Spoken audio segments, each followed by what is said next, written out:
রাসূলুল্লাহ সাল্লাল্লাহু আলাইহি ওয়াসাল্লাম বলেছেন, দোয়ার দ্বারা মানুষের ভাগ্য পরিবর্তন হয়। আপনার ভাগ্যে যেটা লেখা আছে, আপনি আল্লাহর কাছে দোয়া করলেন, আল্লাহ তাআলা সেই জিনিসটা পরিবর্তন করে আপনি যেটা চাইছেন সেটা লিখে দিতে পারেন। আপনার ভাগ্যে যেটা লেখা আছে, আপনি আল্লাহ তাআলার নিকটে দোয়া করলেন, আল্লাহ তাআলা সেই জিনিসটা কেটে আপনি যেটা চাইলেন দোয়ার মাধ্যমে সেটা দিতে পারেন। এটাই হচ্ছে দোয়ার শক্তি।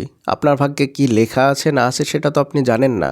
আপনি আপনার ভালোটার জন্য আল্লাহর কাছে দোয়া করুন। আপনি একটা চাকরি আল্লাহর কাছে খুব করে চাইছেন, সেই চাকরিটা আপনার ভাগ্যে লেখা নেই, তাহলে আল্লাহ তাআলা আপনার দোয়ার কারণে সেই চাকরিটা আপনার ভাগ্যে লিখে দিতে পারেন। আপনি আল্লাহ তাআলার নিকটে বিয়ের জন্য বলছেন, আপনার ভাগ্যে বিয়ে লেখাই নেই, আপনি বেশি বেশি দোয়া করলেন, আল্লাহ তাআলা আপনার ভাগ্যে বিয়ে লিখে দিলেন এবং উত্তম জীবন সঙ্গিনী দিয়ে দিলেন। এইভাবে যেটা আপনার ভাগ্যে লেখা থাকবে না, সেটার জন্যই যদি আপনি আল্লাহর নিকটে দোয়া করেন, তাহলে আল্লাহ তাআলা অবশ্যই আপনার ভাগ্যে সেই জিনিসটা লিখে দিতে পারেন। তবে দোয়া কবুল হওয়ার জন্য বেশ কিছু শর্ত আছে, সেই শর্তগুলো আমাদেরকে মেনে চলতে হবে, তবেই কিন্তু আমাদের দোয়াটি কবুল হবে। দোয়া কবুলের শর্তগুলোর মধ্যে প্রধান একটি শর্ত হচ্ছে হারাম খাদ্য ভক্ষণ না করা। যারা হারাম খাদ্য ভক্ষণ করেন, আল্লাহ তাআলা তাদের দোয়াকে কবুল করেন না। তাই প্রত্যেককে আমাদের চেষ্টা করতে হবে আমরা যেন হালাল খাদ্য ভক্ষণ করতে পারি। শুধুমাত্র হালাল খাদ্য ভক্ষণই না, হালাল টাকার পোশাক পরতে হবে, হালালভাবে জীবনযাপন করতে হবে, হালাল কামাই করতে হবে এবং হালাল খাদ্য খেতে হবে। সফরকালীন অবস্থায় একজন ব্যক্তি তার উট, খাদ্য, পানি সবকিছু হারিয়ে ফেলেন মরুভূমির মাঝখানে। আর মরুভূমি সম্পর্কে যাদের ধারণা আছে তারা জানেন যে মরুভূমি কতটা বিপজ্জনক জায়গা, কতটা কঠিন জায়গা। সেখানে না তো আপনাকে কেউ সাহায্য করতে পারবে, আর না তো আপনি কোনো জনবসতি বা কোনো মানুষকে দেখতে পাবেন। অর্থাৎ যতদূর আপনার চোখ যাবে ততদূর আপনি কাউকে দেখতে পাবেন না। সেই মরুভূমির মাঝখানে একজন মুসাফিরের খাবার, পানি, যানবাহন অর্থাৎ উট সবকিছু হারিয়ে গেছে। আর রাসূলুল্লাহ সাল্লাল্লাহু আলাইহি ওয়াসাল্লাম বলছেন, 4 শ্রেণীর মানুষের দোয়া আল্লাহ তাআলা কখনোই ফেরত দেন না। তার মধ্যে একজন হচ্ছে মুসাফির, একজন হচ্ছে রোজাদার ব্যক্তি, একজন হচ্ছে মাজলুম, আর একজন হচ্ছে পিতা তার সন্তানের জন্য দোয়া করলে। যেহেতু তিনি মুসাফির ছিলেন এবং বিপদগ্রস্ত ছিলেন, সেহেতু তিনি দোয়া করলেই কবুল হয়ে যাওয়ার কথা। কিন্তু দুঃখজনক ব্যাপারটা কি জানেন?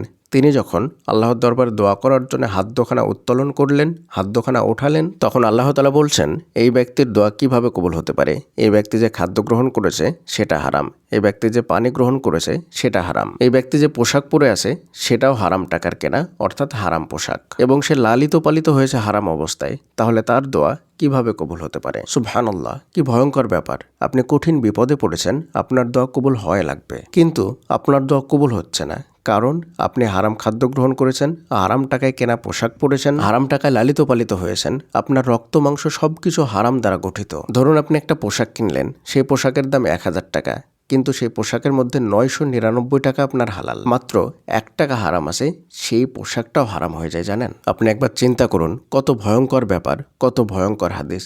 আপনার দোয়া কবুল হয়ে লাগবে সেই মুহূর্তে এই কারণগুলোর জন্য আপনার দোয়াটি বাধাগ্রস্ত হচ্ছে। আপনি কি চান আপনার বিপদের মুহূর্তে, আপনার কঠিন মুহূর্তে আপনার দোয়াটি কবুল না হয়ে বাধা সৃষ্টি হোক? এটা তো আমরা কেউই চায় না। তাই আমাদের উচিত হবে সর্বদা হালাল উপার্জন করা, হালাল টাকায় কেনা পোশাক পরা এবং হালাল খাদ্য ভক্ষণ করা। হালাল খেতে গিয়ে বা হালালভাবে চলতে গিয়ে বা হালাল উপার্জন করতে গিয়ে না খেয়ে থাকবেন, মাটির বাসায় থাকবেন, তারপরেও হারাম উপার্জন করবেন না। ছেঁড়া পোশাক পরে থাকবেন, কম দামের পোশাক পরে থাকবেন, রাস্তার ধারে কিনে সেই পোশাক পরবেন, তবুও হারাম টাকায় কেনা ব্র্যান্ডেড শোরুম থেকে কেনা পোশাক পরার কোনো দরকার নেই। পান্তা ভাত খেয়ে থাকবেন, শুকনো রুটি খেয়ে থাকবেন, তবুও দামি দামি রেস্টুরেন্টে গিয়ে বন্ধুদের সঙ্গে শো অফ করার কোনো দরকার নেই। সারা জীবন একা থাকবেন, তবুও হারাম সম্পর্কে জড়ানোর কোনো দরকার নেই। একদিন এমন আসবে যে আল্লাহ তাআলা আপনার সমস্ত দোয়াগুলো মুহূর্তেই কবুল করে নিয়ে আপনার জীবনের সমস্ত দুঃখ কষ্ট এক নিমিষে উড়িয়ে দেবেন। সারা জীবনের যত না পাওয়া ছিল, আল্লাহ তাআলা এক মুহূর্তেই